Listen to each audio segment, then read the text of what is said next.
Very good morning, students, and welcome to the digital classroom of Science and Technology, Part 2. Dear students, we had finished with the lesson number 2, Life Processes in Living Organisms, and this lesson is in the continuation of lesson number 2, that is Part 2 of Life Processes in Living Organisms. In part 1, we had studied about the different life processes like respiration, that is cellular respiration. Then we had studied the different steps of cellular respiration and the energy released in the oxidation of food in the form of ATP. Then we had also studied about anaerobic respiration in microorganisms. We had studied, in short, the cell division, which is a very important life process. And we had also studied about the mitosis and meiosis. The major difference between mitosis and meiosis is that mitosis takes place in somatic cells where the number of chromosomes remains the same, and meiosis is a process of cell division in which the number of chromosomes becomes half, and thus it takes place only in the germ cells or only in the formation of the gametes. Then we had also studied about the different phases of mitosis, which were prophase, metaphase, anaphase and telophase.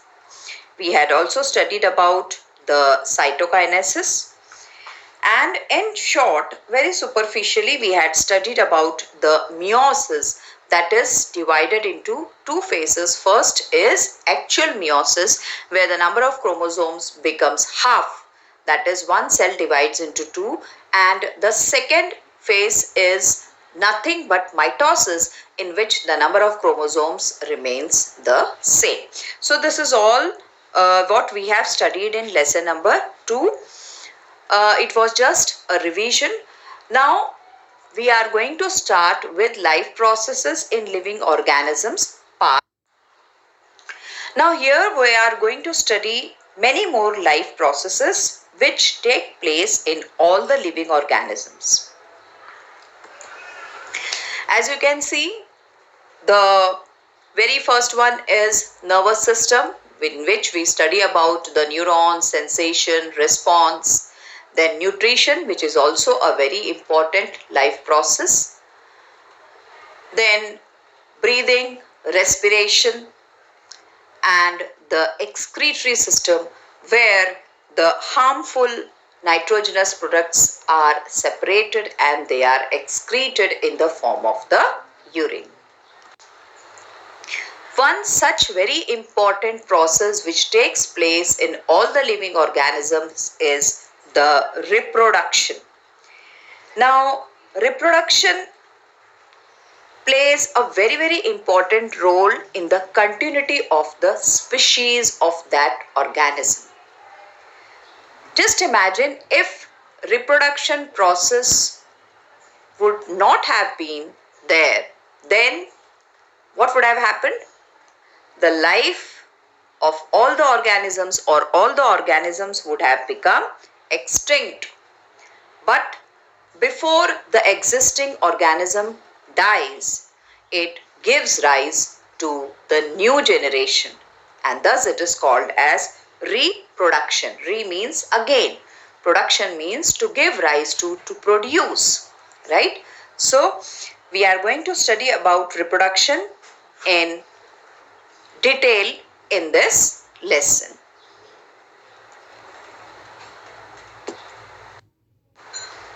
Now students, in your textbook there are questions given under the heading of can you tell. The very first one is, what do you mean by maintenance of species? Now, the maintenance of species means a species undertakes successful reproduction and it produces individuals of its own kind, and this keeps the species existing on the earth, right? This is what we understand by maintenance of species.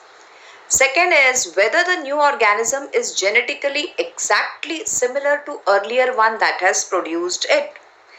That means the new generation that is produced, is it genetically exactly similar to the parent? No, because the new organism which is produced, it is taking place through the meiotic division, in which the crossing over takes place. Crossing over, if you remember, we had studied in 9th standard in detail that homologous pair of chromosomes come together and half of the part of one chromosome, that is the chromatid, is exchanged between the two chromosomes, and thus the new genetic recombinations are produced, and this is the reason why the new organism is not exactly similar like that of the parent organism. It is different from the earlier one.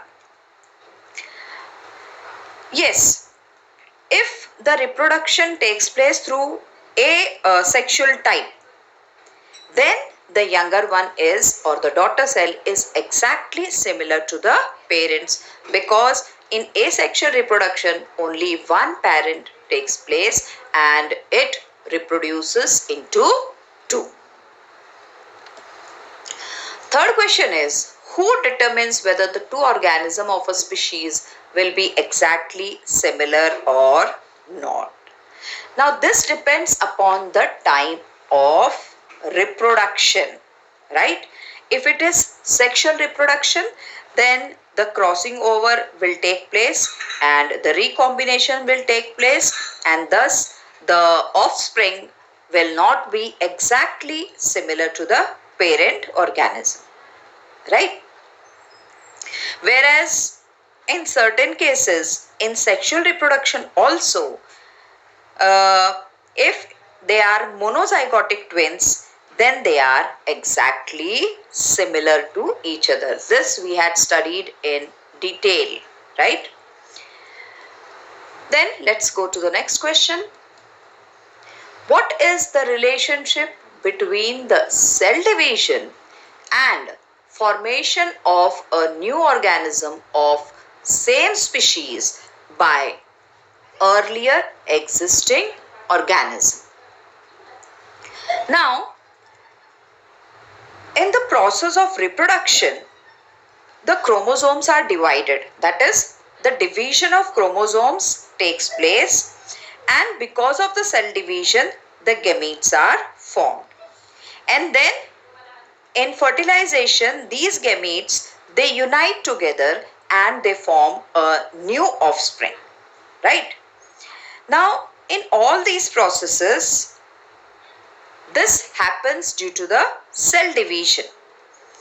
Whereas in asexual reproduction, also the cell division takes place, but the parent cell is divided into two daughter cells. So, the growth of new organism also occurs due to cell division, and cell division plays a very, very important role. Then the main process, that is reproduction. Now reproduction is the formation of new organism of same species by earlier existing organisms. Reproduction is a very, very important characteristic of living organisms, and the evolution, which again is a very, very important life process, it takes place only due to reproduction. So evolution also takes place due to reproduction. Now reproduction is mainly of two types: asexual reproduction and sexual reproduction. Okay, now this can be observed with the picture which you can see. asexual and sexual. In asexual, one single parent divides into two daughter cells, right? Whereas in sexual reproduction, two parents, they exchange the chromosome and the meiosis takes place, and thus the two new organisms are formed, which are the results of recombination. Then let's study asexual reproduction in detail. Now, there are certain important characteristics of asexual reproduction. First is no involvement of gametes. In sexual reproduction, the gametes are formed in both the individuals, and then these gametes, they unite, and then the new organism is formed. But in asexual reproduction, the gametes are not formed, they are not involved. Then, as I said, it does not involve the union of two different gametes because only one parent or one cell is taking place. The division of one single cell takes place. It is a uniparental reproduction because only one parent participates. And the most important thing, the cell division. The cell division is mitotic, not meiotic. Do you remember why? Yes, because mitosis, the number of chromosomes remains the same, and thus from one parent two daughter cells are formed. Thus the number of chromosomes have to remain the same, and thus mitotic cell division takes place, whereas in meiosis the number of chromosomes becomes half, and then the gametes are formed. Okay, and as I said, only single parent is there, so there is no question of genetic recombination, there is no question of crossing over, which is a very important characteristic of sexual reproduction, which gives rise to the recombination, new combinations. Then the next topic which we are going to study in this is asexual reproduction in unicellular organisms. Now, the unicellular organisms are made up of just one single cell. Uni means one. And the multicellular organisms which are made up of more than one cell. So we are going to study the asexual reproduction in unicellular organisms also, as well as in multicellular organisms also. So there are mainly three types of asexual reproduction which takes place in unicellular organisms. First one is binary fission. Now this binary fission is again of three types: simple binary fission, transverse binary fission, and third one is longitudinal binary fission. Second type of asexual reproduction is multiple fission, and third is budding.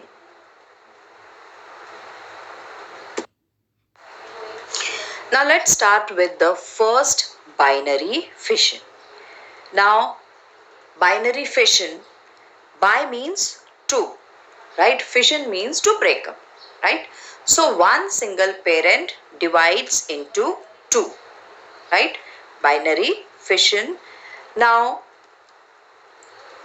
first one, as I said, is simple binary fission. Now this binary fission, as I said, it is of three types: simple, transverse, and longitudinal. Now as I always tell you students, that you have to remember the meaning, you have to understand the meaning of the terms, so that it becomes easy for you to understand the meaning and write in your own words. So this is simple binary fission which takes place in amoeba. Now binary fission is divided into these three types on the basis of the axis of fission, how the parent cell divides into two in which axis? Whether it divides into two in any axis, right, or in any plane, or it divides longitudinally, that is vertically, or horizontally, right? So horizontally is called as transverse, vertical is called as longitudinal, and if the axis is in any plane, then it is called as simple binary fission. Now the simple binary fission takes place in amoeba. Now we had studied about amoeba that it does not have a definite shape, right? And thus the division of cell can take place in any plane, right? The axis of division or the fission can be in any plane, right? So first of all, the elongation of the nucleus takes place. Students, if you remember, in the previous lesson we had studied the mitosis in detail, and we had studied that mitosis is first divided into two steps, karyokinesis and yes, cytokinesis. Karyokinesis is the division of nucleus in which the nucleus divides, whereas cytokinesis is the division of cytoplasm which takes place after the karyokinesis. Okay, in karyokinesis the chromosomes are divided, and then once these chromosomes are divided into two parts, then the cytoplasm is divided and the two new cells are formed. Now as you can see in the picture, first the nucleus starts to elongate. The elongation of nucleus takes place, and then slowly the nucleus completely divides into two and moves into opposite direction of the cell, and then slowly the cytoplasm also starts separating, and thus from one parent amoeba two daughter cells of amoeba are formed, and this is called as simple binary fission. Why simple binary fission? Because the division is in any plane, because the amoeba is not having a definite shape. Then second one is transverse binary fission. As I said, transverse binary fission takes place in the horizontal plane. Okay, and this takes place in paramecium. Now as you can see in paramecium, the elongation of nucleus takes place first, and then the animal divides into upper and the lower half, rather you can say, right? So the upper half forms one cell and the lower half forms the other cell, and thus one parent paramecium divides into two daughter paramecium through the horizontal plane. That is why it is called as transverse binary fission. Third one is longitudinal binary fission, which is observed in Euglena. Now as you can see that longitudinal, as I said, the vertical division of the cell takes place. In paramecium we had seen it is transverse or horizontal, right? But here in longitudinal binary fission, the division of one cell into two takes place vertically, right? From top to bottom, you can say. As you can very clearly see in the picture, here also first the elongation of nucleus takes place, right? And after that the separation of the cytoplasm starts, and then the parent cell or parent euglena completely divides into two daughter euglena. Okay, so this was all about binary fission, which is of three types: simple binary fission in amoeba which takes place in any plane, a transverse binary fission in paramecium which takes place in the horizontal plane, and longitudinal binary fission in euglena which takes place in vertical plane. Okay, so these are the three different types of binary fission. The second is multiple fission. Now this multiple fission takes place generally in amoeba and the other protozoans. Now there are certain characteristics which are in the process of multiple fission. Now the very first is the formation of the pseudopodia stops, and thus the movement of amoeba also stops. We know about pseudopodia, it is a fall. Pseudo means false and podia is foot. So it is a false foot which helps in the locomotion of amoeba. So the very first step in multiple fission is the formation of pseudopodia stops, and thus the movement of the amoeba also stops. It becomes somewhat round in shape and a cyst, a covering is formed on the outer side of the body. Then inside the cyst, the nuclear division takes place.